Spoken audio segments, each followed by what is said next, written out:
Hello and welcome to Fire in the Belly. Today we have myself, Mighty Pete, and we have the Eric Winters. Hello, Eric. Pete, good morning from Sydney, Australia, Pete. I'm very pleased to be with you. Wow, this is a long distance call. This one's all the way from Ireland to Australia. So fantastic. Listen, Eric, thanks for getting up so early. Thanks for coming on the show. So tell us, Eric, who are you? What do you do? And where are you from? Well, you're speaking to a pre-caffeinated version of Eric just at the moment, Pete, but I'm coming around. We're fixing that as we go. I'm a self-leadership coach, a black belt hand washer, and the author of a book, Swipe Right on Your Best Self. I have to ask, how did you get the black belt? Well, it's self-assigned, Pete. I'd never planned to learn quite so much about hand hygiene and how we're supposed to, the amount of time and the wrist washing, and my goodness, we had no idea before, did we, how to wash our hands. We thought we did, put them under the tap, run them under a towel. Quirky old times, right? You know, it's just but it's all different. That's the world we live in, not just at this particular time. Absolutely, yes. So you're an author. Black belt, I've given it to myself. So you were saying you basically you're an author there, and also you talked about really, you know, your skills. Talk to us. Tell us what's your forte. Yeah, the area that I've specialized in. So I'm an executive coach, a workplace coach, but the area that I've really focused on is self-leadership. How do we manage ourselves? Because before we go on to lead others, to get the best out of others in our teams and organizations, we first got to attend to ourselves and manage our own minds so that we can meet challenges more effectively. I was rereading Stephen Covey's famous 7 Habits of Highly Effective People a little while. And I've got to confess, I put off reading that book for the first 15 years. I thought it was too cheesy, the title, and I didn't like the look of it. It looked too American. And when I finally got around to reading it, it's a classic. It's brilliantly put together. But the first 3 habits that Stephen Covey puts forward for being highly effective are all about managing yourself, taking care of yourself first before you seek to influence others helpfully. So that's the area that I work in particular, helping people to manage their minds to meet life's challenges effectively. I'm going to go straight off the deep end here. Out of curiosity, I think you're probably well able for it. I'm just interested the way it's almost, you talk about the self and the leadership almost as like it's a second or third party. Yes. Well, one of the ways that we actually do get to manage our minds effectively is by cultivating a helpful relationship to the self. So if we get caught up in I, we absorb ourselves in the sense of me and I and the ego, then we actually lose our ability to choose what we're going to do is diminished. So it's helpful to talk about the self as something that we can be in relationship to, because it gives us greater choice in life. I mean, that's a bit of a mic drop for people, right? Because it's going, well, that voice that is talking to me, that's me, right? It's like going, no. You're right. No, it is a part of you. Absolutely. We're not saying it's someone else. No, it is a part of you, and we all have a voice, and it's often quite critical, self-critical voice. It tends not to spend most of its time congratulating us for how well we're doing, but it is just a part of us. And when we can be in relationship to that part of us, then we get to decide, well, is what I'm telling myself right now, is that helpful? Is that actually going to trigger a fire in my belly to do what matters, what's important? Or is it actually going to distract me? Is it going to hold me back? So yeah, we need to get in relationship. We need to be discriminating about the things that a part of us is telling us. We need to consider what they are. We can't afford to be naively gullible and just take on board. You know, every time we say, oh, I really stuffed up there. If you go down that track of really agreeing with that part, no, I really did. Yeah. You never get anything right. No, God, that is true. No, I don't ever get anything right. Nothing ever goes right. You always stuff up. We can work ourselves up quite quickly into a very steep downward spiral. And you're making the point earlier on. I think that, yeah, that voice is not us in our entirety. We are not our thoughts. We have thoughts. We have them. And the more skillful we can get at noticing what we're telling ourselves, the stories that we tell ourselves, the more skillful we can then become at stepping back just a little and considering them, weighing them up, deciding if we want to go with them or deciding whether we're going to be a little bit skeptical, not get into a fight with ourselves. That's pointless, but they're just a little bit skeptical. Not everything we say to ourselves is always 100% true. And in fact, an awful lot of the time, it's just fantasy. You dropped the E-bomb, so I'm going to bring it in. So talk to us about ego. I'll let you drink your coffee first. We're holding. Thank you. Yeah, well, the ego is this sense of self. So we all live, and here's another big idea. We all have the idea that we are continuing beings, that the Pete that exists right now is the Pete that existed yesterday, and you existed a year ago, say. We've all got this experience. And people talk about this autobiographical self. You know, as Eric's here today, and Eric was doing things last week, and Eric was doing things a year ago. We have a sense of continuation. Actually, that's a little bit of a fantasy. We do not exist as static beings with a fixed ego, with a fixed identity. We don't have a fixed identity. We truly are beings. So it's a verb. You and I are processes. You are Peting right now, Pete, and you were Peting last week and a year ago, but you're not the same. You are not the same. You are more like a fire. And if you start a fire and you keep putting bits of fuel on it, in an hour's time, it's not the same fire that it was before. It's changed shape, it's reorganized itself a bit, it's burnt up a bit more fuel. It's in the same place, sure, it's evolved, it's developed from the previous fire, but fires happen. They are processes that happen. And human beings are also processes that happen. We are not fixed.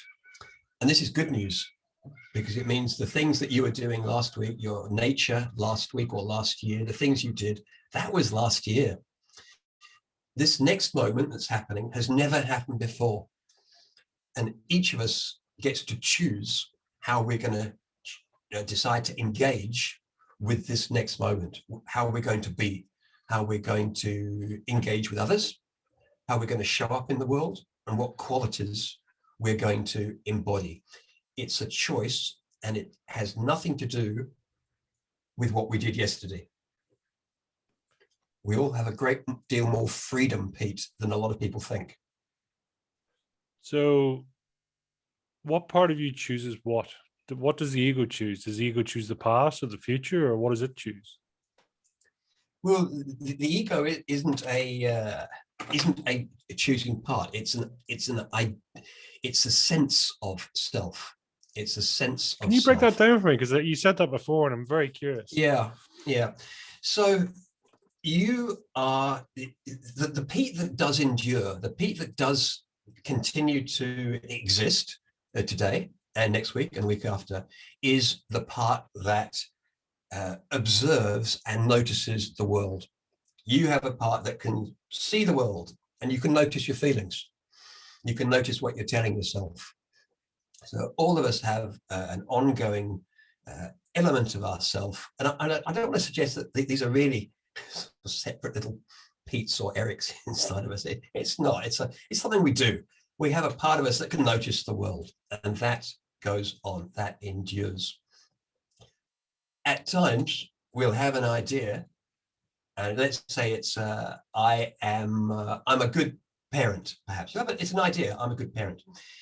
And when we buy into that idea, take it seriously, then what we're doing is creating a sense of self on the fly, creating a sense of self that is a good parent. So we have the idea and then we buy into it, take it seriously. And now we have, and it's an experience though. It's an experience of an enduring part. We think, yeah, I am a good parent. It's a fixed thing. And that's our ego taking on board ideas. The thing about ideas, Pete, is that this ego, this sense of self, defends them. It feels like ideas, beliefs, are a part of us. They actually are a part of us. So let's say I belong to some political party A. It doesn't know which one. And Pete, you belong to political party B, and you sit down with me and we have a drink. You say, Eric, you're really wrong about what we should be doing about housing, say, and you start attacking my ideas vigorously. When we have a well-developed ego, and I think I really am my ideas, I am whatever it is, let's say a Labour supporter. I'm not someone who supports Labour. I am a Labour supporter. I am that. And when you now attack my ideas, I feel like you're attacking me. We're not talking about the ideas. You're talking about me. You're trying to say a part of me is wrong. A part of me is defective. So this idea of ego, it's a fantasy that we are our thinking, that we are our ideas, our beliefs, that we are our memories. These are things that we have, but it's not us. So the ego is, it can be, I'm talking about it like it's a bad thing, However, it's actually really helpful for you, Pete, to think, actually, you know what? I am a competent and caring podcast host. That's a useful idea for you to take on board and to own. I believe in treating people well. These are ideas are useful for you to absorb and believe as though they are true, because it bolsters your sense of self, your ego, and you will now behave in that manner. So the ego it's a tricky thing. There are times that we need to use it. It's helpful. It's really helpful for us to have an ego, but we need to be on guard. We need to be on guard because it is more flexible. It's more malleable than many of us know. And we can end up defending ourselves unnecessarily and getting into fights we don't need to have. That's interesting. I mean, I suppose, and as you speak there, it's like, it's understanding the difference between what's fact and what's story. I mean, yes, I'm a podcaster, and yes, I'm a host. Whether I'm any good or not is an opinion. So it's, as you say, it's useful truth, but also maybe is it just being aware? I suppose maybe a good start for that. Yes, yeah, and awareness is the start. Absolutely. If we want to get better at leading the kind of lives we'd like to live, to have the impact that we'd like to have, to be the parents and the partners that we'd like to be, then self-awareness is number one in becoming more effective in life. We need to notice what's going on the inside, what we're telling ourselves, what the stories are, and also get better at noticing actually the outside world. Notice how people are responding to us, notice what's real, and so the ability to get out of our heads is a good one. It's one of I call them the human predicaments. One of our human predicaments is that we have a tendency to live half of our life in our heads, planning for the future, thinking ahead, what I'm going to do tomorrow, what I've got to get done, what might happen when I have that conversation tomorrow, what they might say, or if they say that, well, then I might say this. But I bet they'll say that. Well, I'll be ready because then I'll say this. So we rehearse. We can spend huge chunks of our life in a virtual reality, rehearsing things that may never happen. And not just once, but again and again and again. And if we're not rehearsing a future that hasn't happened, we're reliving and rehashing things we've done in the past. So it's crazy, isn't it? we've When you describe it like that perfectly, it's like going, no wonder I feel tired. I've spent half the day just beating myself up. well, you are, and it's very compelling. It's, it's not like we do it once. I'll just have a quick think about what I'm going to do tomorrow. Rehearsing's a good idea. It's a good idea to plan ahead. I planned ahead for our conversation here. I thought, I want to make sure I've got my my phone charged. I want to make sure I've got my screens laid out, my mic connected. Good idea to plan ahead. But the nature of the human mind is it often doesn't do it once. It will keep checking, and then it keep going around and around and around, and it's a waste of time. And yes, as you say, it's exhausting. Living fearfully, worried, rehashing, just rehearsing repeatedly what might happen is very, very tiring. And we could be doing other things, of course. It's a waste of energy and time. I mean, like a scuba diver backflipping off a boat. I mean, that leads us very nicely to your book. So your book is Swipe Right on Your Best Self. Talk to us, because there we go. And it's all about, so it's described there as what stops us from pursuing our biggest dreams in life. Why do we hold ourselves back from being fully seen and heard as a real sales profession and personally? And it's not a million miles from what we've just been talking about. My segue wasn't that bad, I hope. Give me a 9.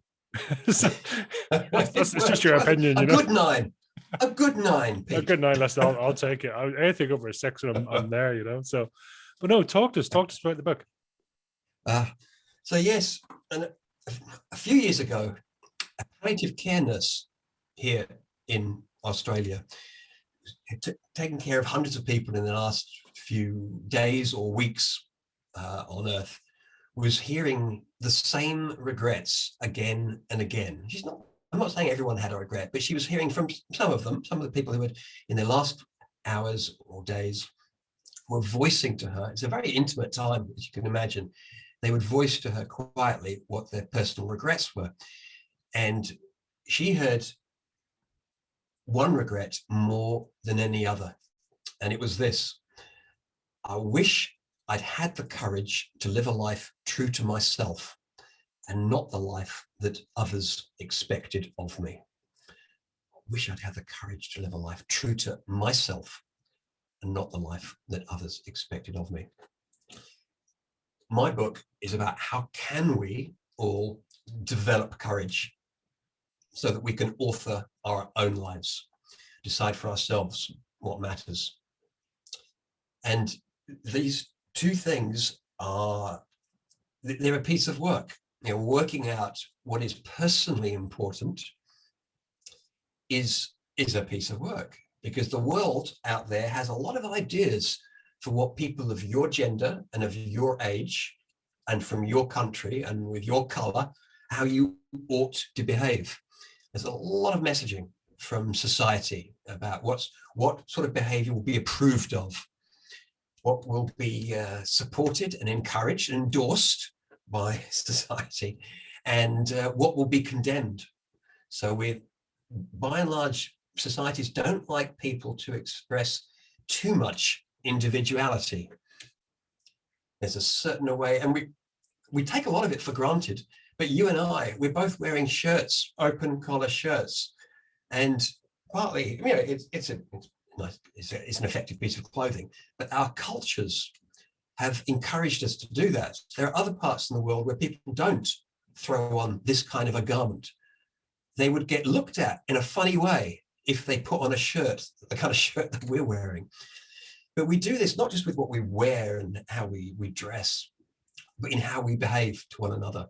So we've all absorbed sort of messaging from society. And a lot of it is harmless and even supportive and a good idea. But a lot of it, I propose in the book, is toxic. We are drip-fed a diet of junk values by our culture, especially in the West. I can't speak for the East, but the Western culture that we're in, we're told a lot of things that are not true and will not take us to a happy place. And with that, I'll take a quick swig of caffeine. Yes. I mean, it's more, I suppose, an educated guess. Maybe I'm kind of curious to know, do you have a sort of a wet finger in the air figure of how much of our values are junk, as in external, not necessarily serving us, and actually our own values sort of innocently mixed up amongst them? Is there a split? No, I don't have a number, but we're massively influenced by the culture we're in. We're just bombarded by advertising and the media and TV shows, and they're all telling us that to lead a happy life, you need to be, you've got to be wealthy, you've got to be hugely popular, you've got to be good looking, and you need stuff. It's really important that you have stuff. And luckily for us, all of these organizations provide stuff. They've got stuff. And the messaging is, if you were you to ever feel a sense of lack in your life, you can fill that sense of lack by buying our scent or our watch or our car, and it will satisfy you, and you will be enduringly happy once you buy our product. And they say, well, by the way, how we said, if you feel a sense of lack? Well, here's why you need to feel a sense of lack. Because actually you are not enough as you are. Look at these images of other people who have got our perfume or our smell. Look how popular they are. Look how happy they are, how attractive they are. So we are continually told by advertising, it's how it works. It creates a sense of absence in our lives. Otherwise, we wouldn't buy these things. So we're told that, no, as you are, you're not enough. But help is on the way, because we've got a thing. And if you buy our thing, then you will fill the gap. And if you don't fill the gap, then you haven't bought enough of it. So you need to repeat as necessary. It's like a prescription, a doomed prescription. Repeat as necessary until symptoms disappear. But the symptoms won't disappear, because actually we don't become happy. Well, one, you cannot become enduringly popular and good looking and wealthy and successful through buying these products. And even if you were there, you're going to be told again that you're still not enough. The other thing that our culture does is that it tells us that the most important thing, or one of the most important things, is to feel good now, because you're worth it. Don't delay. You need to feel comfortable. And we lead very comfortable lives. And if we feel a bit cold, we can turn up the heating, and vice versa. A bit too humid, put on the aircon. And society and the culture we're in encourages us to feel good and not to talk about bad feelings. So if someone asks you, Pete, in Ireland, and I'm guessing this applies equally to Ireland as it does to Australia, if someone asks us on the street, how are you doing? How are you doing, Pete? There is really only one socially appropriate answer. There's one flavor. So, Pete, how are you doing? Good, thanks. Yeah, good, thanks. That's right. It's got to be some flavor of, yeah, good, no, great, maybe awesome, but it's got to be positive. Our culture does not give us permission to acknowledge discomfort. Discomfort is taboo. You're not allowed to say, actually, I've had a really hard day. I've had an argument with my partner. I'm a bit anxious.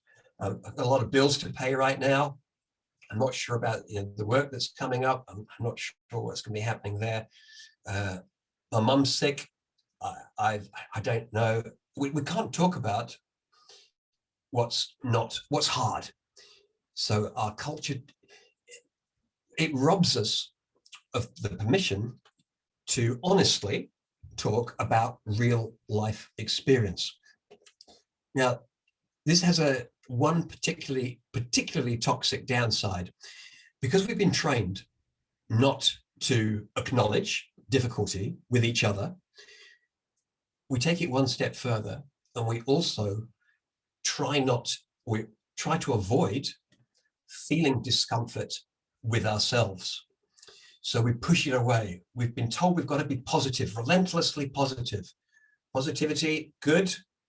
We don't want any of this dwelling in misery, no negativity. So when we feel bad, our tendency tends to be to shove it away. Oh, it'll be fine. It'll be nothing. We have lost, well, we are losing, I think it's getting worse. We are losing the ability to actually acknowledge human discomfort and be with it for a while. We've got to make ourselves feel better now.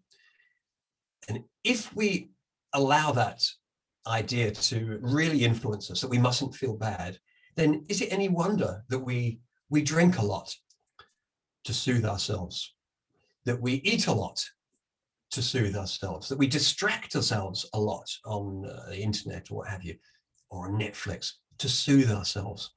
There's a lot of soothing and distraction going on at the moment. Strategies to make us feel good now. And this is a serious problem, I'd suggest, because if you're going to lead a courageous life, if we're going to avoid the number one regret of the dying, I wish I'd had the courage to live a life true to myself. If we're going to have that courage, it's going to come with discomfort. That's how it works. Applying for jobs which are beyond your current level of competency, something you need to grow into, that's going to come with discomfort. Asking for what you want, behaviors that you want at work or at home, that comes with discomfort. Being willing to admit when we've made a mistake, that's uncomfortable. So there's many things that require courage, and having a really fulfilling career or a really fulfilling relationship requires the ability to act and speak and behave courageously. And our culture, it undermines our well-being, and it undermines our capacity to stay with discomfort to some degree. I'm not talking about wallowing in it and being swept away and gnashing our teeth, but acknowledging, just simply acknowledging without exaggerating our lived experience. It's, I find that fascinating. And I think for a lot of people there that, that it could be quite an eye opener for them.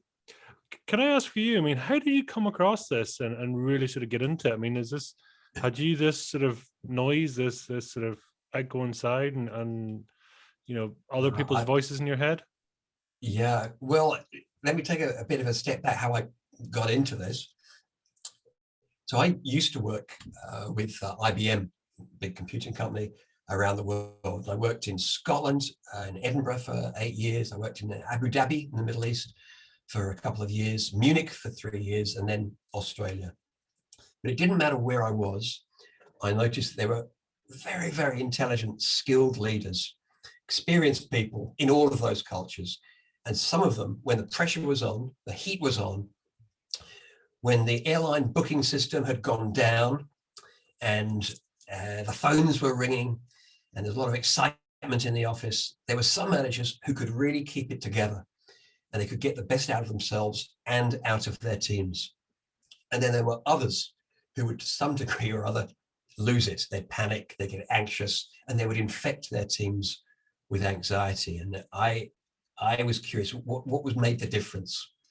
How is it that some people, they were really bright people, could manage themselves so well under huge pressure and others couldn't? And I took a step back and immersed myself in the science of human performance and human behavior. So the ideas that we're talking about today, I've learnt about by taking a very deep dive. I did 2 master's degrees in human behavior, and there's an awful lot of knowledge and expertise out there. And some of it's knowledge which has been learned recently, but a lot of it comes from the past. There's a lot of ancient wisdom, ancient philosophies that were across this. They knew a lot about the human mind. They didn't need double-blind randomized control trials to fathom this out. So I indulged myself for about 5 years, absorbing approaches, strategies, models that others had learned, that the rest of the world, very, very clever researchers and philosophers had identified about how the mind works and how things we can practically do to skillfully navigate having a human mind in a human world. And it's a skill, Pete. Managing your human mind in this human world. If we leave it to chance, we will, all of us, not because we're bad people, but just because if we don't know how, we will be swept away by both our biology, which is naturally fearful and likes to keep everyone happy, and will be swept away by messaging in our cultures, which trains us relentlessly to conform and to buy and to stay feeling good. At all costs, stay feeling good. And we will be victims. We will be swept away in directions not of our choosing, not of our choosing. And if we are going to author our own lives, take a path of our choosing, a self-directed life, that is going to require courage and skills to manage our minds and choose for ourselves what we're going to do and how we're going to show up, whether our broader culture likes it or not. Do you have any sense of who or when or people decide to show up for themselves, as you say, that sort of just break the pattern? Yeah, I think that often it actually requires a diagnosis. So we hear again and again that people are told to visit their doctor. Oh, I've got a bit of a sore throat or something. So actually, I've got bad news for you. You've got so many months to live. And when people get news like that, bad medical news, when they're told that actually there's only so far they've got left, they very rapidly re-evaluate their life priorities. There's nothing quite like a kick up the bum like that, to be reminded, actually, we've all of us only got so long on this planet, but we forget it. It's one of these other things that we're not allowed to talk about, really. It's kind of looked down on. I've got a chapter in my book called The Biggest Elephant. It refers to the biggest elephant in the room. And for my money, that's death. That we are mortal creatures. We've only got, all of us, we've only got so long on the planet. And we don't like to talk about the fact that actually at some point it's going to come to an end. But that comes at a huge price, because we rob ourselves of the urgency to live lives, our own lives, now while we can. So when people get news that they only have so much longer to live, they often really reappraise, okay, how am I going to make the most? What really matters? What's really most important? So it's a circumstance that can really help us to prioritize urgently what we care about. The good news, Pete, is that we don't need to wait for that medical declaration to reevaluate what's important. We can do it without getting sick. And I really ought to tell your listeners at least one way how we can do that. Please that do. would be Yeah. cruel. Yeah, that would be cruel. I'm going to take a very quick swig of my I'm long curious black as well. coffee. I'm curious as well. I'm going to come back to you on something about whether this is just an episode in your entire book, this particular life that you have, whether there's a before and after in your opinion, but perhaps your choice. Which do you want to head off first? Well, let's just touch on that. I don't know if you mean if there's an existence before we're born, and if there's an existence after we die. Has Eric been here before, this bag of bones, or this version of Okay. Eric? I have no information for or against that, Pete. I'm massively uninformed, and anything I would say would be total speculation. So in your opinion, maybe.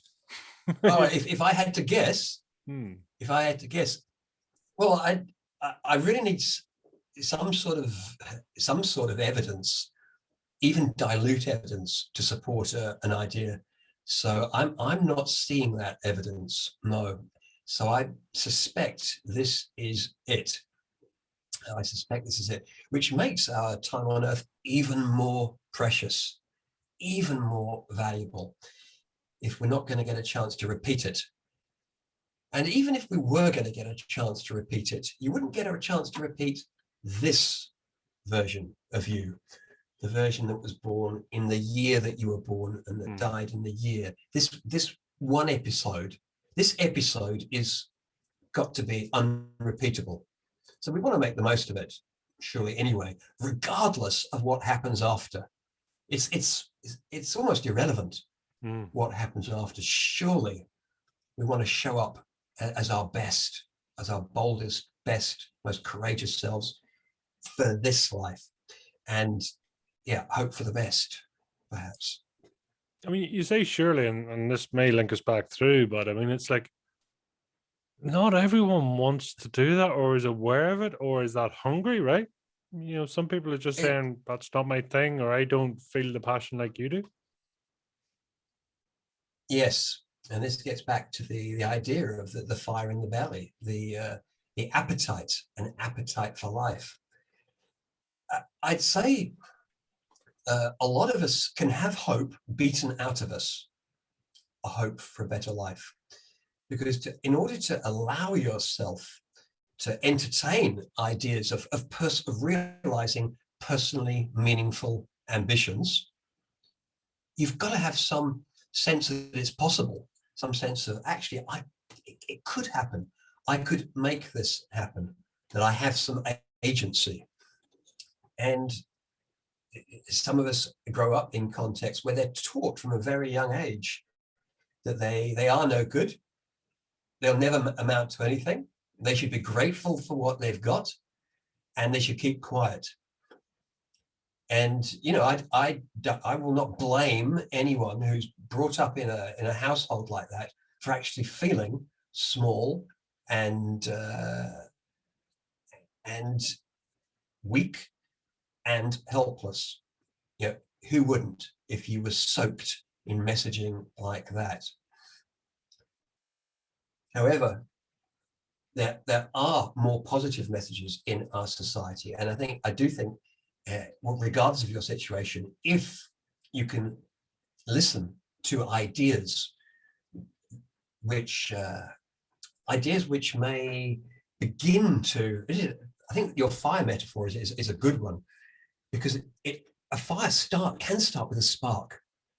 You know, it doesn't have to start with a furious flame. We had a lot of bushfires here in Australia last year, an awful lot of bushfires. But they started with tiny, tiny embers. So there was dry kindling, not burning at all. But it just took a spark, a floating spark, to turn that into a furious fire. And I would like to hope that this is the same for all of us. If there are humans, and of course there are many people who are feeling hopeless, helpless, they have no agency in life, that maybe through some of the ideas that I know that you share and that I share, we can help give people some hope so that they can very slowly build up their own fires and their own enthusiasm to craft and to develop their own lives, and to develop meaning and to make it happen. What's the meaning of life for you, Eric? Well, I am very impressed with the writings of a guy called David Benatar, who wrote a book called The Human Predicament. He's a philosopher from South Africa. And he makes the point that we often try to identify, what is the meaning of life? And he says, it's the wrong question. It's the wrong question. Instead, we should be looking for deciding what are the meanings that we are going to give our life. So rather than there being a sort of a universal meaning out there that we should aspire to, instead, he said, from his perspective, we'd be better off deciding what meanings, multiple meanings, are we going to imbue our own life with. So you asked me, what's my meanings? But I'd answer with, what are my meanings in life? And my meanings are to take care of my partner, Rachel. That's meaningful to me. To learn and to share what I've learned. I love to learn. I immerse myself in knowledge, try to extract the essence of wisdom and to share it with others in a way that's accessible. And I might mention right now that I would never normally talk, Pete. We're having a very different conversation. It's the kind of conversation I would ever have in my workshops or in my coaching or even in other podcasts. So we're going quite deep here. But what I do in my work is to try to make these ideas far, far more accessible and more practical, with very simple strategies that people can do to make their lives more courageous and more personally meaningful. So I mentioned my partner, I mentioned my work. I also get a lot of meaning from moving through nature. I love to hike in the great outdoors. That for me is deeply meaningful.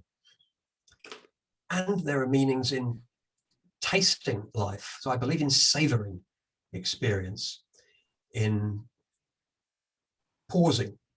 So when something is when there's sensory pleasure, and it could be a view, it could be a taste, it could be a sensation, but when there's sensory pleasure, I get meaning out of stopping and tasting and just enjoying the positive experience. That's another element of what makes my life meaningful. That's interesting. That's a choice, right? Because we talk about meaning there. You've chosen to have a meaning. You've chosen to have an opinion, right? Yeah. So I see a tree. It's a tree, factually, but actually, it's a spectacular tree. It's a beautiful tree. It's a small tree, big tree, whatever, right? So we attach a label, but it's a positive label. Have I got the distinction right here?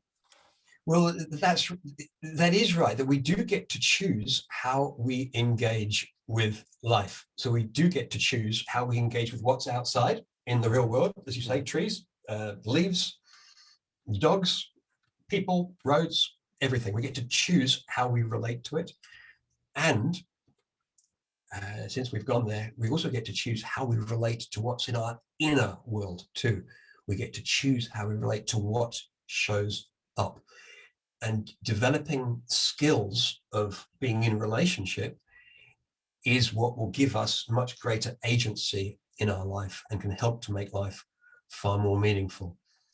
If I may, I'd like to just expand on this, how we relate to sensory things in the outside world, because it's an antidote to that toxic junk, the junk values that we're fed by society. So society, or I should say advertising, a lot of media is telling us that you don't have enough, tells you to focus on the lack, tells you to focus on what's missing. And the antidote to that is to redirect your attention to the good things in life that we already have. And this is ancient Stoic wisdom. I think it was Epictetus 2,000 years ago. He said, if you want to be happy, learn to want what you already have.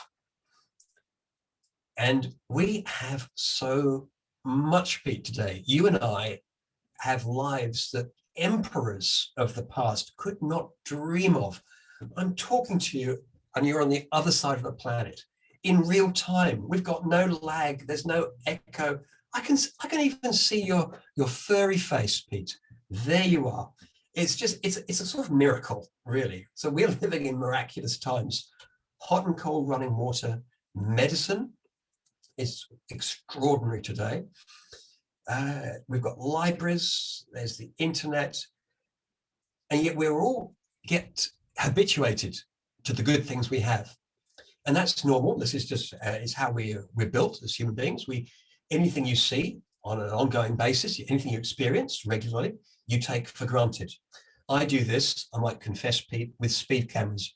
We've got some speed cameras around here, and they're always there. And when they first showed up, I was very, very vigilant and careful about slowing down. And I must admit, from time to time now, they've just blended into the background. I forget. We take for granted the things we have. The antidote to taking things for granted is to pause and to deliberately enjoy, to deliberately savor even small things. And it turns out that repeatedly enjoying small things in life can have big consequences, really big consequences. So yes, enjoying the sight of a tree, enjoying the taste of a well-made coffee, or even a chocolate biscuit. But most of the time, when we're tasting something, we don't stay with the experience. We're listening to the radio, we're watching the TV, we're talking to someone, we're thinking about what we're going to do later. So a lot of us have lost the skill to actually stop and be present and to stay with even positive experience. And it's no small thing to develop this skill. It's got big positive consequences if we can get better at it. Well, what do you think is the okay, let's call it a skill, the master skill that all humans by default are achieving or striving to? What is it? I mean, you mentioned happiness there. You mentioned, connection. There's several things. What, in your opinion, is the top of the wanted list? Oh, well, at the top of the wanted list is stay alive. So what absolutely at the top, that's woven into your DNA and it's woven into mine, is at all costs stay alive. Do not die. And this trumps all other needs. And this is a problem. Well, of course, one, it's a good thing to stay alive. Let me acknowledge that. But it's also a problem because our biology takes it so seriously that we are excessively risk averse. Excessively risk averse. So there's a part of us that is always hyper vigilant for how things might go wrong. And it holds us back. There's a part of us has this better not attitude, better not. And it will even suggest to you, and it takes some humility to acknowledge this, but it will even suggest to you that were you to do something and it were to go badly wrong, you just die. And people will say this, so that if I ask someone out and they turn me down, I just die. And a part of us, it honestly believes that it would be intolerable, that it would be insufferable. It would be just extraordinarily painful. And of course, the reality is, it's not just asking people out. People say, oh, if I was to talk in front of an audience, a big group, do public speaking, and I was to fluff my lines, I couldn't bear the shame, the embarrassment. I'd just die. No, you wouldn't. No one has ever died from fumbling their lines or from being rejected. But we're hugely risk averse, so we tend to go to extraordinary lengths to avoid risk, extraordinary lengths, because we over prioritize. Well, we do want to stay alive, but we see risks where there are none. We're hyper vigilant. That's the number one goal of every human being, to stay alive. The Bee Gees have now stuck in my head. Thank you, but yeah. So funny you mentioned that. I mentioned that in the book. That's exactly. I have a link to the song in the book. Staying alive. I know. I should now be singing it for the next 24 hours. So thank you. No charge. Well, I mean, because then we talked about, connecting, or happiness. Happiness is one, and people talk about love and connection, and they talk about the need. Well, we're born with two fears, right? Falling and loud noises. I think it is. So they say, but then saying if we don't get that love and connection, but yet, I mean, well, what's next on the needs list? Put it like that. Well, let me say that your biology does not want you to be happy. Okay, your biology is completely disinterested in you being happy. That's what you want, Pete. But your biology is not interested in you being happy. It's interested in you staying alive and having kids. That's the whole point of biology. Now, along the way, we've developed these minds which have got self-awareness. We are like no other animal on Earth, it seems. There seems to be some very limited, brief self-awareness in one or two animals, but in humans, it's been developed to an extraordinary degree. So you have self-awareness. Now, this comes at a price, because now when you're aware, you can now think ahead. You can plan ahead. You can recognize, if you allow yourself, that we've only got so long on the planet, because you can be aware, whoa, I see other people dying. Whoa, that's going to happen to me. That doesn't sound good. And you see, put it out your mind. But you can also be aware that some things do make you happy. So I think what you'd like to get at is what's going to make life meaningful to people. What's up there in the prioritization list. And human beings have two sorts of pleasure. There's sensory pleasure, which they call hedonia, but there's also, we get a pleasure, not a sensory pleasure, but let's call it, some things are worthwhile for us. It's a sort of pleasure when things feel worthwhile. And that's called, the Greeks named it eudaimonia. So we get a sense of well-being from doing things that matter to us. A lot of the things that bring us well-being, they're not actually much fun.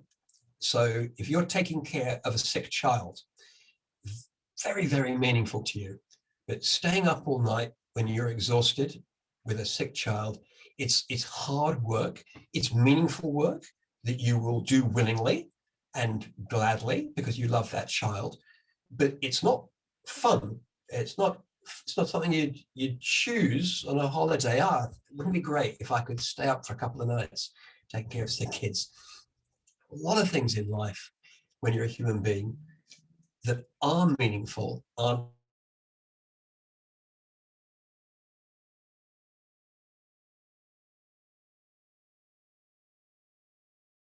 stuff. It might be playing the piano. It could be playing a sport. It might be learning how to write or write a book.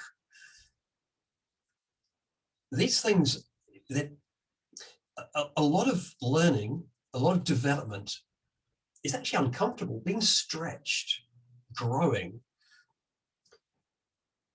a lot of it can be very uncomfortable. It can be quite hard. Because when we're learning, there's a phase in which we are incompetent, in which we're really not up to the mark. And that can be a very uncomfortable feeling. So I'd suggest that a lot of what makes life meaningful, and again, it's different for different people, but a lot of it is actually quite challenging. And let me ask you, Pete, if you look back at the times in your life where you are most proud of how you showed up, I wonder to what extent they were fun and pleasurable, or if there may have been some element of challenge, that they asked something of you, that it was demanding in some way. What comes to mind when you look back and think of the things that actually, with hindsight, you can be, without big noting yourself, you could be appropriately and genuinely proud of how you showed up? Listen, I think you're bang on here. I mean, it's they weren't sort of roll around the floor laughing type moments. They're quite serious or whatever, and it was diverse, from coming from diversity or adversity, I should say, sorry, so you're right. Yeah, I mean, it makes sense. That's a great distinction between the two. Yeah. So it's my opinion that our capacity to meet challenges well will determine, to a very significant extent, the quality of our lives. The better we can meet life's challenges, the ones we get that we did not ask for, but also the ones that we set for ourselves, the relationships, the careers, the developing capability, the learnings, they're going to make the better we can get at meeting those challenges too, the more of our life we can look back and be proud of how we showed up, and the bigger lives all of us can lead. It matters. I might be going down another rabbit hole here, but I'm curious. We're already down a rabbit hole. It's too late for that. You mentioned, about really parts of our self-awareness, and I'm just as a I suppose an educated view. How many different self parts do you think we have, self-awareness parts? Because I mean, you mentioned there, you, I, we. Previously, we talked about, the ego, the me. We talked, then talked about the we. So I mean, I don't know. I've lost count now. We're at 7, 8, or 9, or something like that. That parts of self-awareness, right? Yeah. I don't have a discrete number to offer, but we are multifaceted. And I forget the quote. This is the point in the podcast where I come across as extremely clever if I could remember the words of the quote and attribute it accurately. But wiser men than I have said that we are legion. Actually, within ourselves, we have, I think the expression was, we have multitudes within us. Multitudes. So there are many, many different perspectives that we can entertain. But I wouldn't want us to get hung up on this idea of multiple selves. We could get confused and end up wondering if we're not schizophrenic or have multiple personalities or something.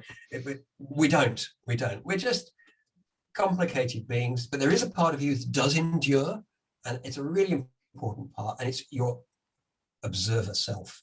And that is just the same when you were a child as it is today. That capacity to notice your experience, to notice what's happening in your inner world and the outer world. They call that the observer self.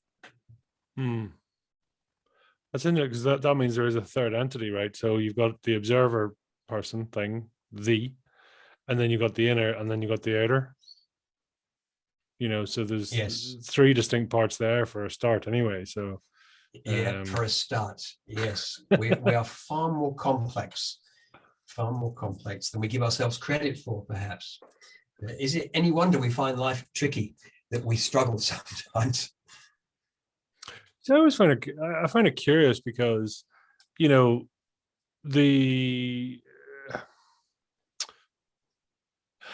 environment or the position we put ourselves in to meditate, if that's your thing, can be very similar to the position you'll put yourself in for depression. So they're both isolation, they're both retreating, they're both exclusion from outside sources, right? But yet one's concerning and one's enlightening, right? So it's, I don't know. I mean, I may be being too vague here, but I just find it, the body or the humans, we do similar things, but actually have completely different intentions. Well, this is a really good point you're making here. So the behaviors that we engage in, the meaning behind the behaviors depends on the situation. So you could see someone running, perhaps outside, running as fast as they possibly can in one direction. Now, you don't know if they're running from a fire or if they're running towards a loved one that they haven't seen for a year. You can't tell. Same behavior, same action, driven by two different motives.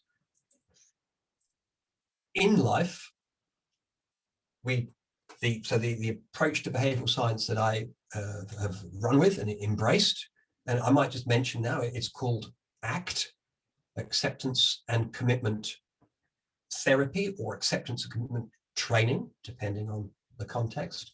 But this approach to behavioral science says that if we're going to lead meaningful lives, personally meaningful lives, that are rich and fulfilling, then we should really aim to have more of our activities in life being behaviors which are like approaching something that we want. They're driven, they're fueled by us moving towards what we want to experience more of, rather than being fueled by moving away from what we want to experience less of. So it's a key distinction in life. Things we do can be driven either because we want to experience more of it, such as a fulfilling relationship, or we can be driven to move away from experiences we don't want to have, such as, let's say, anxiety or worry or regret. So people, when we prioritize feeling good now, what we're really doing is perhaps numbing ourselves to discomfort in the present. So if I'm a bit anxious, say, at the end of the day, and I have a drink, I mean, there's nothing wrong with a drink. Let's say I have many drinks. What I'm doing is prioritizing not feeling the anxiety or the worry. I'm moving away from anxiety. And we can spend a lot of our lives moving away, avoiding discomfort. Perhaps there are conversations we need to have in our relationships or at work, and we can procrastinate. We can put them off. I'll put them off. Procrastination is an avoidance move. We're moving away from the discomfort of something that we need to do. This approach to behavioral science says, yes, we all do that. We all do that. And if we could get better at, instead, during those times of challenge, reorienting and moving towards what matters most at that time, then we will lead more fulfilling lives. If we can identify what actually matters most when we're challenged, and instead of moving away from the challenge, to move into it and towards what matters most. Does that make sense, or have I been a little bit confusing there? I'm not sure if I've been rambling. No. Listen, I understand. Well, I get it. I think I get it anyway. I think it is, a lot of this does come down to choice. Yeah. And it is always interesting. It's, again, you can get really into it, I suppose, but it's I suppose what's playing through my head now is, the Eckhart Tolle, the power of now and the benefits of that. And, there's, as you say, if we bring a condition, we have a glass of wine, that means, part of it is the alcohol or the actual the thing, but also then it's muscle memory that says, when I drink this, I feel better. And also then it's a disinhibitor or whatever it is. I'm probably getting all my analogies mixed up here, but so you can see the addictive behavior, right? So I drink this, I feel better. I don't feel as bad as I do when I'm not. Absolutely. And we prioritize, and we're encouraged by our society to prioritize feeling good now, feeling good now. And yet, actually, if we are going to have really successful lives on our terms, with whatever success means to you, that is going to require us often not to feel good now. Having those difficult conversations at work, asking for what you want from our partners and from our colleagues at work, reaching for bigger jobs, delegation, owning up to mistakes, admitting when you don't know, you don't have all the answers. These are uncomfortable behaviors, And it's not a time to feel good now, to procrastinate, to put it off. There are difficult things that we all need to do if we're going to grow in our personal lives and our professional lives. They are uncomfortable. But the better we can get at reorienting and taking action to do what matters most, even while there is some discomfort, and the evidence seems to show that people will have lives which will be richer and more personally satisfying. We need to live, love, and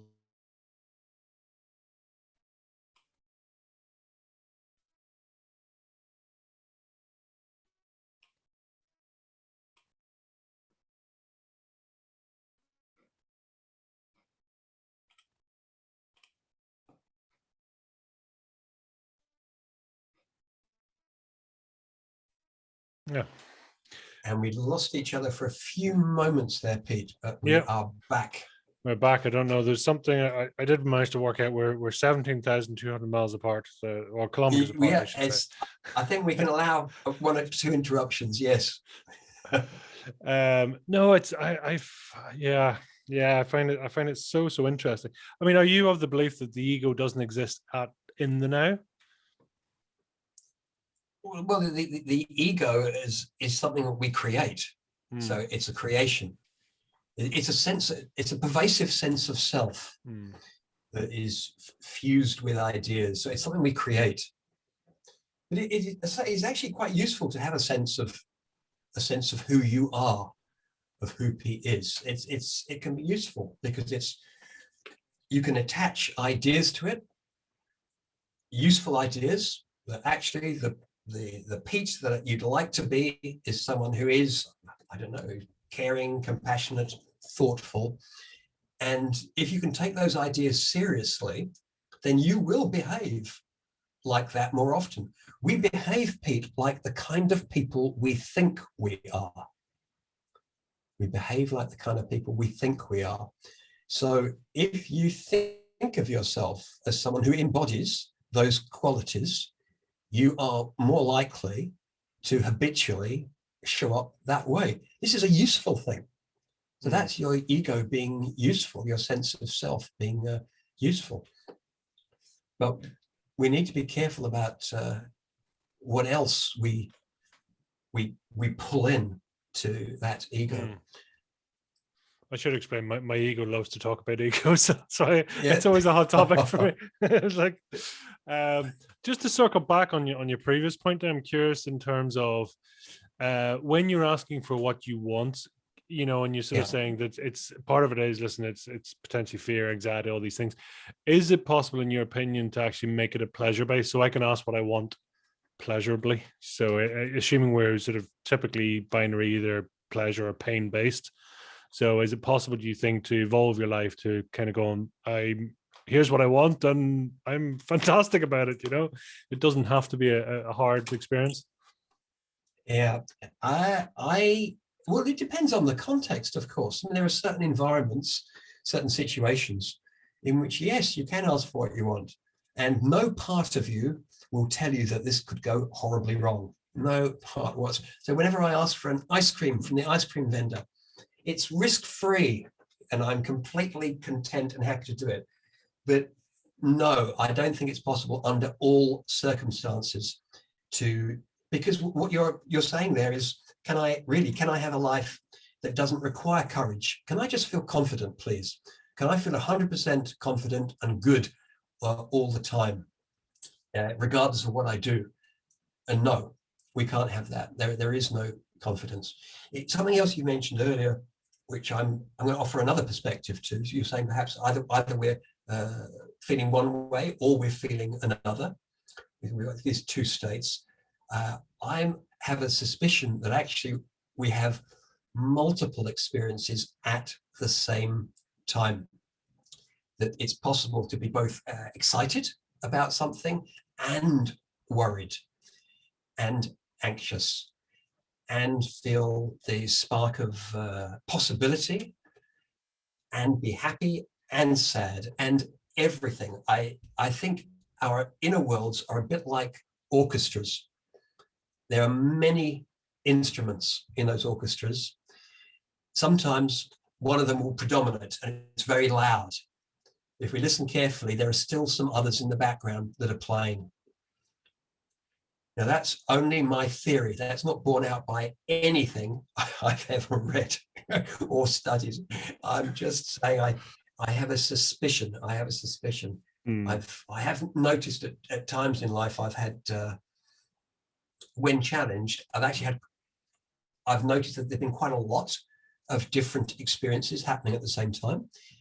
And that the better I've got at naming them, at labeling what's going on inside each of those things, then the better I've been at processing and then choosing what I'm going to do next.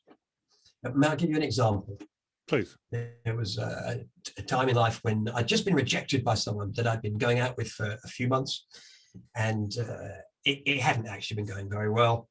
But she pulled the plug, said, no, this isn't working. Let's call it a day. And as I left, I've had an awful lot going on for me on the inside. So one, there was anger. I've been rejected, and I noticed anger. I noticed loneliness at the same time. There was loneliness. There was a sense of being apart, not having. I just lost this relationship. We spent a lot of time together for the previous 6 months, 4 or 6 months. There was loneliness. There was hurt as well.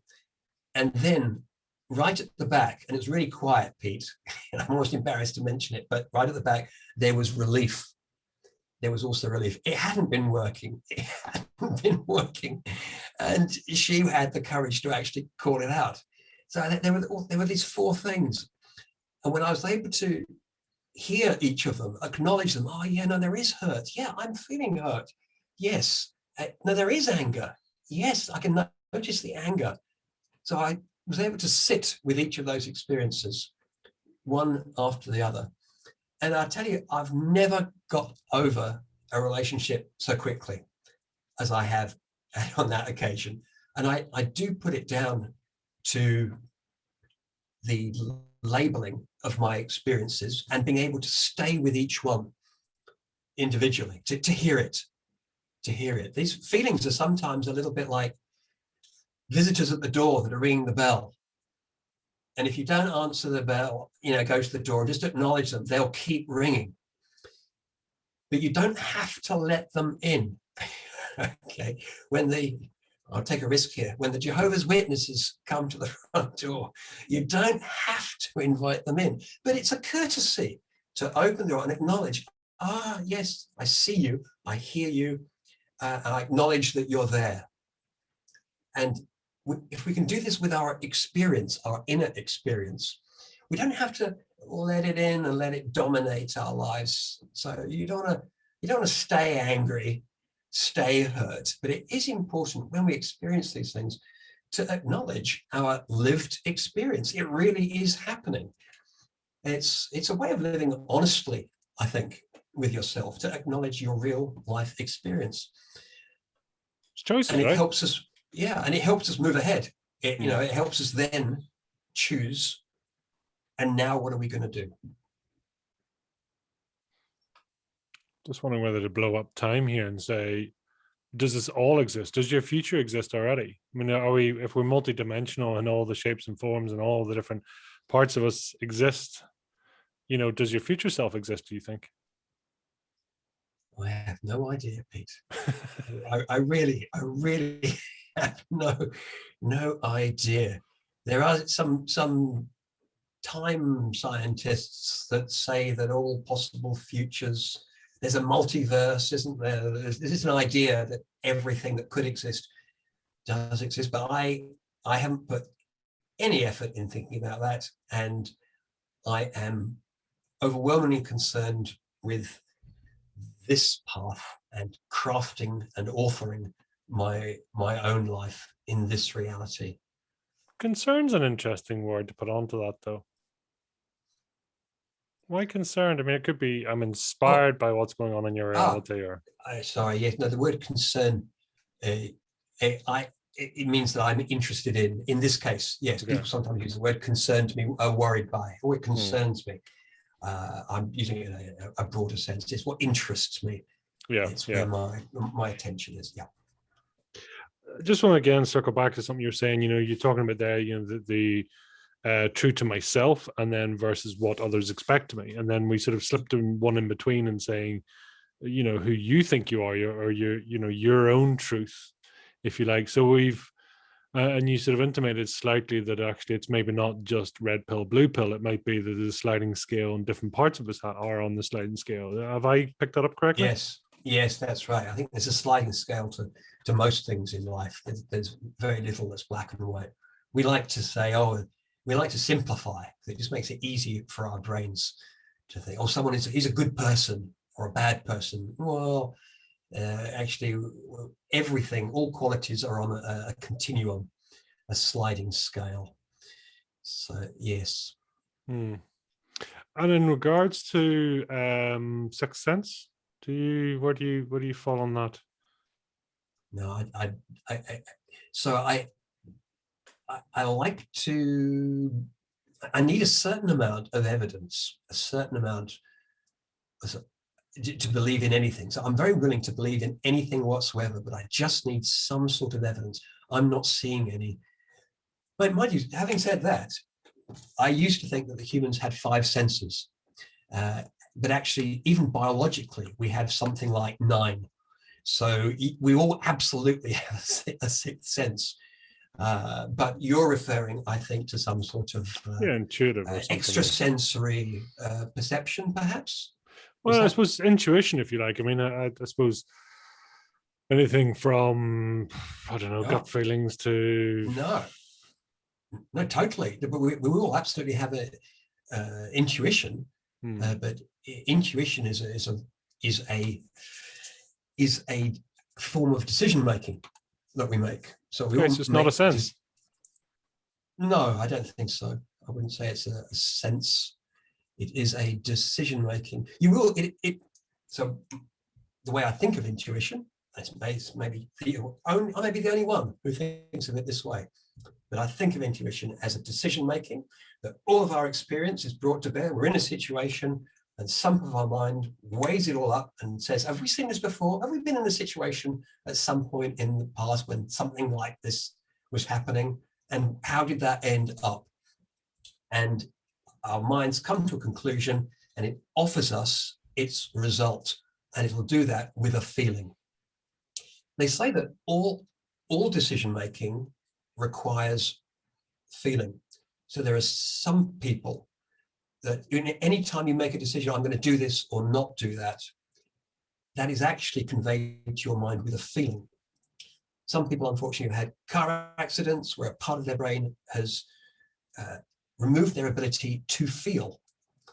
And they are unable, some of them, to make decisions. So there are very interesting stories of doctors seeing people and they come into the office, they sit down, they can talk intelligently and fine, but they know that they've lost this feeling, they don't have feeling. And they'll say, great, what time should we have our next appointment? And the patient is unable to decide. And the theory is that they're unable to decide because when you and I make a decision, does Thursday work for me? At some level, we get a feeling that says, yes, go with that, do that. So all decision-making actually requires an ability to feel on the inside. And I'd suggest that's what intuition is. It's a very rapid form of thinking, which results in a feeling which could be in your gut, a go or no go decision in your gut. That's super interesting, isn't it? Because you mightn't just consciously remember why your brain, so it's down there, someone said because, I don't know, a tree fell when you were 3, but you don't consciously remember it, but the subconscious says, listen, I've put this all together, it's not a good thing because of X, Y, and Z. You just can't quite recall. Yes, absolutely. Yeah, I think most of our decision making, we don't really know why we make the decisions. I think that the bulk of it is outside of our awareness. We make up stories afterwards, after the fact, as to why we did it. But a lot of it is just stories. I want to be conscious of time. I don't want to take you. We've been talking here for quite some time, gone down rabbit holes. So, well, first of all, let me ask you. I mean, if you were to describe your fire in the belly, what would that be, Eric? Oh, what inspires me and excites me and gets me up and going? It's a number of things. So there are many things that inspire me. I am inspired to continue to learn. I'm nourished by making discoveries of how things work. I'm especially interested in the human mind.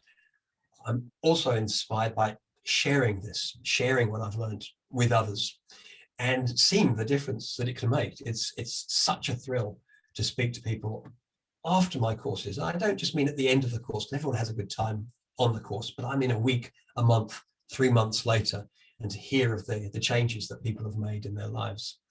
I'm inspired by my partner, Rachel. Such meaning, and I'm inspired to be the best version of a partner that I possibly can be with her. And I am continually inspired, and I have to fight this urge just to leave work and go outside and go walking and just move through nature.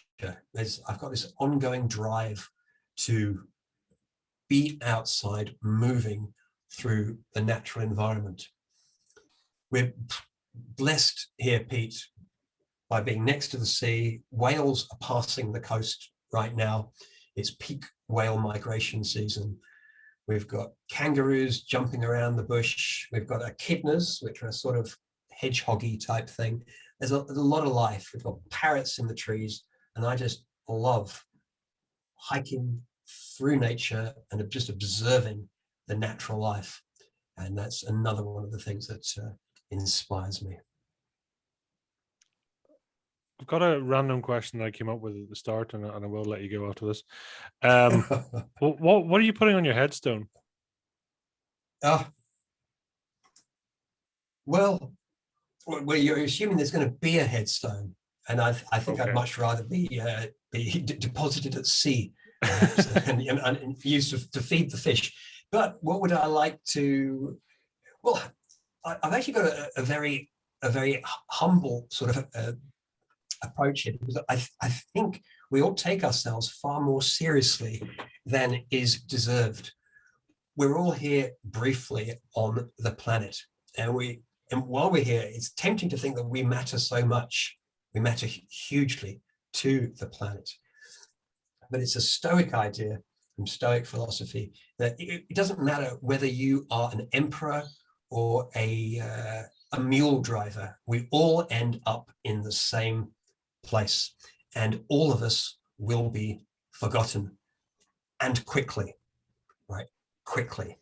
So I would prefer to kind of get used to that idea now, that actually I'm going to be forgotten, and it's okay. So I'm not going to put an awful lot of thought into temporary inscriptions on bits of rock, which will not last. We're fleeting creatures. Yeah. It's all temporary and all partly meaningless unless we choose a meaning. Well, exactly. Yeah, we need to choose how we're going to make this brief experience on this extraordinary experience, this fabulous life, human life. It's such a wonderful thing to have, but it is brief, and it's up to us to imbue it with meanings. Tell us, Eric, where can people hunt you down, track you down, follow you, buy the book, any of the above? Well, people who are in Australia, if any of your listeners are in Australia, you can buy a signed copy of the book from my website, ericwinters.com.au. Everyone, though, can download the first chapter or so of my book for free from that website, ericwinters.com.au. And I'd make the prediction that if you like the first page, if the first page resonates with you, you don't need to read anymore, then you'll love the book. And that's available on Amazon and all good and bad online booksellers. You'll be able to find my book. And if people really like the kind of ideas that we've been talking about, do connect with me on LinkedIn or Facebook. And my handle is the same on both of those. I'm at ericwinters.com.au. Beautiful, beautiful. Is there a final message you'd like to leave with people? May I share a Winston Churchill quote? Please do. I love this quote. So I spend all my time helping people to develop courageous lives. And Winston Churchill apparently said, this is attributed to him anyway, success is not final. Failure is not fatal. It is the courage to continue that counts. The courage to continue. And that's our challenge in life. The courage to continue showing up as the kind of people we'd really like to be in our personal lives and in our professional lives. Day of C's, courage and choice. There you go. That's what it's all about. Yeah. Agreed. Perfect. Eric, thank you very much. And no doubt we'll speak again at some point. Thank you so much for your time. I appreciate it. Pete, it's been a pleasure. Thank you.